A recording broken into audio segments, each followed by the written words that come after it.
Grand evening.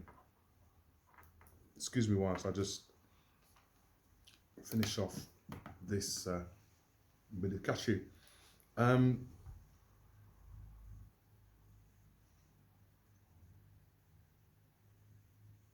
a grand 76 solar rising for Grand Sheikh Taj Tariq Bey. I trust you had a fabulous 76 solar rising celebrations, that you were surrounded in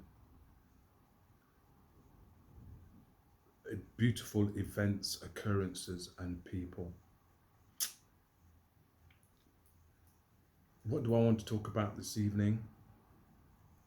Well, there are a number of things. There's a couple of things going on at the minute, some of which I've skirted around, and I really haven't got the time to, at the moment, to go into detail, because there's so much that I could go into detail about, so I'm not too sure where to begin. I suppose I would like to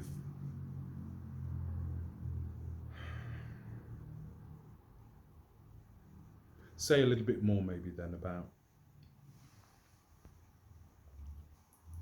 what it is to be British and what the distinction is between the British and the English, and what Britain, I've said a little bit already about what Britain means and therefore what it means to be British. And that knowledge is growing and deepening, and my comprehension of that and the implications of that knowledge, new knowledge in some instances, some of it not that new. What's not new? Well, known since about the age of 18, that through the work of archaeologists that have discovered that the earliest skulls and bones that have been identified here in the UK are classified as Africoid skulls and bones. But going back to, I don't know, Neolithic or prehistoric times, whatever that might be, because that's another aspect that I've come to again comprehend, is about timelines and how they've been distorted. We don't seem to be in the West, in Britain, in the UK, clear about when the Middle Ages were, when the Dark Ages were. There's another set of ages as well. Can't be too sure. And they don't seem to cut the dates that we have that correlates to those periods. You've got the Bronze Age too. You've got Bronze Age Britain, Middle Age Britain, Dark Age Britain, or England, or the UK, messing with the language, messing with the timelines, distorting them, changing them, rewriting them. No wonder we're all a bit confused about what history is. But I don't think it's by accident. I do not believe, in fact, I know that all of what we're experiencing and have experienced, not just over the last 2.5 years, but over the last, depending on where you are, which timeline you're referring to, 2,000 years, since the birth of Jesus Christ. And during the time of Jesus Christ, by the way, there were no J's, so his name couldn't have been Jesus. It's just things like this, and some people say, well, we're just doing it just to be convenient, for convenience sake, and to keep things simple. Simple for who? uh, and less complex for who?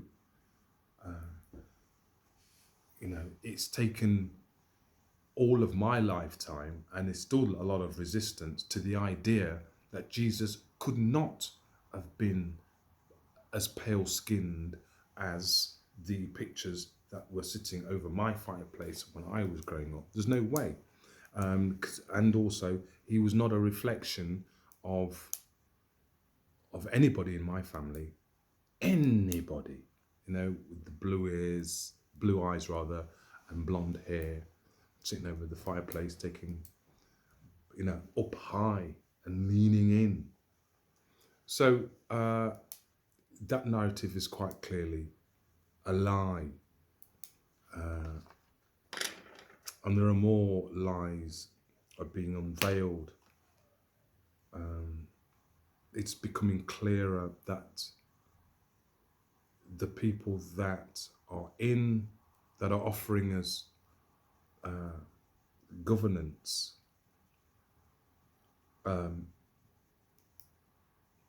have not done a very good job, and they are under treaty and within the constitution. They are here, and they that I'm referring to is the UK Crown Corporation, known as the United Kingdom. The United Kingdom of Great Britain, rather than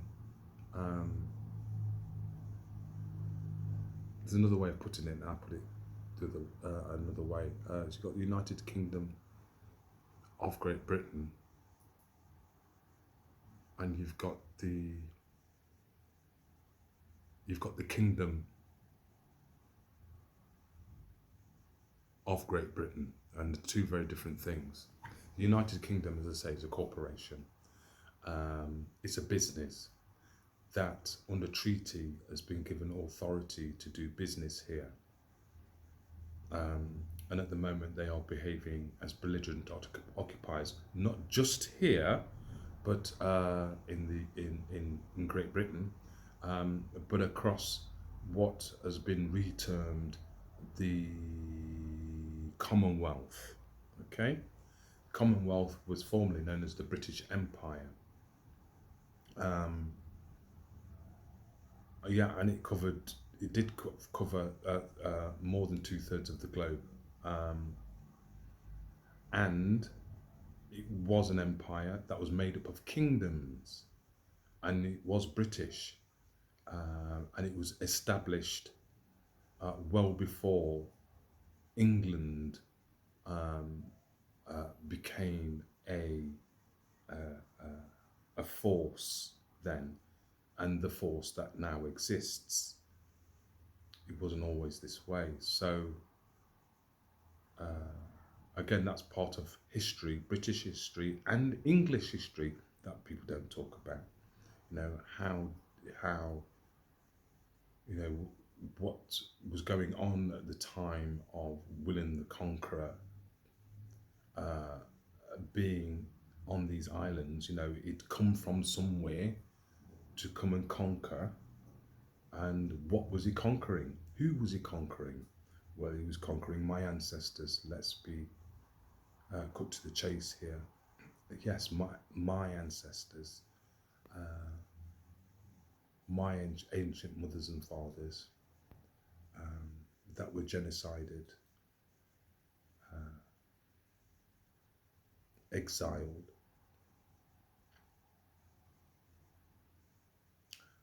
and ethnically cleansed from these islands and from Europe. And that is the truth, Ruth. It's not my opinion. It's there in the books, in the history books. I've got one of them up there, look. I don't know if you can see it. Let's see if I can point to it. There. It's called The Black Tudors. Now, no, they're not Africans that have come in. You know, they're well-established communities that go that of nobility and aristocracy and monarchy that go back to the time and before the time of William the Conqueror, before the time of William of Orange, before the time of the 1707 Anti-Jacobite Act, which basically, again, the United Kingdom had created legislation to ensure that the indigenous and aboriginals, the British to these lands, were enslaved, essentially, and they couldn't, created legislation that meant that they were now no longer